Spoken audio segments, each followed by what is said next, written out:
Hi guys, sa video ko po ngayon ay ako po ay magluluto naman po ng tinola. Po yung ulam namin, mayroon po akong sayuti guys. At meron din naman po akong luya.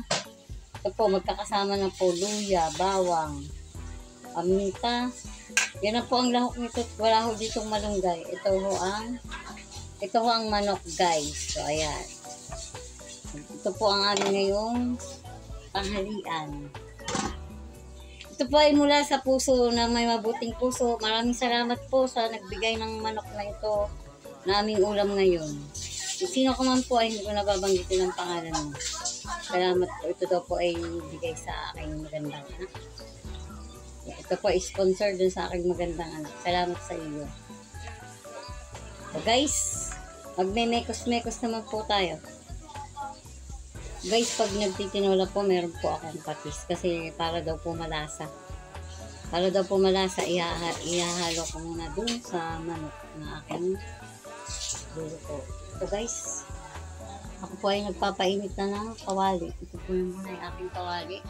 Kasi isasaling ko po siya sa amin. Kaya po nagpapainit muna ako guys. Yan guys. Tayo po ay magmemekos-mekos. Mekos. Pag may mabuti kang puso, merong mga taong marunong ding magbigay. Kaya sabi nga po, tayo nakatulong sa kapwa, hindi man po yung natulungan natin ang bumalik sa atin. Alam po ng Panginoong Diyos na may taong hipo na kahit paano para mabigyan po tayo ng mga ganito rin po na ipinagkakalob sa atin.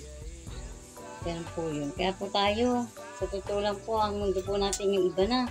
Kaya lagi ko pong sinasabi, tayo po ay magdasal sa Diyos at muli po tayo tumawag sa Kanya God. Kasi po ang nangyayari sa ating mundo iba na. Ito po, ako ay mag-mekos-mekos na ng aking kung kaunting ganito, okay na po yan na may pagsasagawa kami ng Panginoon na aking mga anak. Pag ako nasa Lusay na ganito ako, wala rin akong ginawa dito kundi magluto, maglaba, maglinis, at kung ano-ano pa. Kasi nga po nanay tayo. Ganun po kasi ang nanay. Para sa mga anak, gagawin natin lahat. Ayan po guys, nilagay ko na po ang luya. Naglagay na po guys ako ng luya. Luya po ang aking nilagay. Ayan po, luya po ang inuuna ko. At halo-halo po ng halo hanggang sa siya ay ay wow.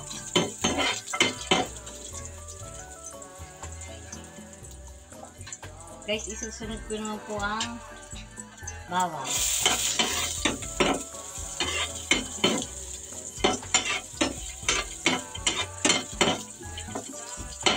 Maging malasa ang ating tinolang manok.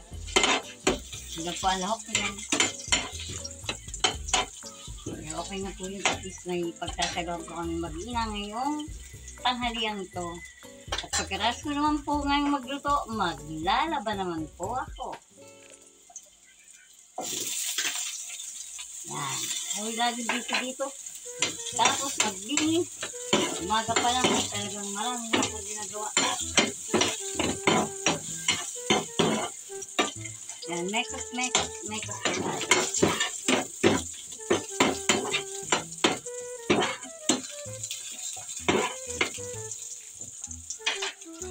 Pag siya'y nanunay, manok naman po ang ating isusunod.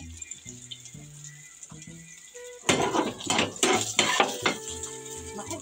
Tumalo ng sibuyas. Bagay, natalon pa guys.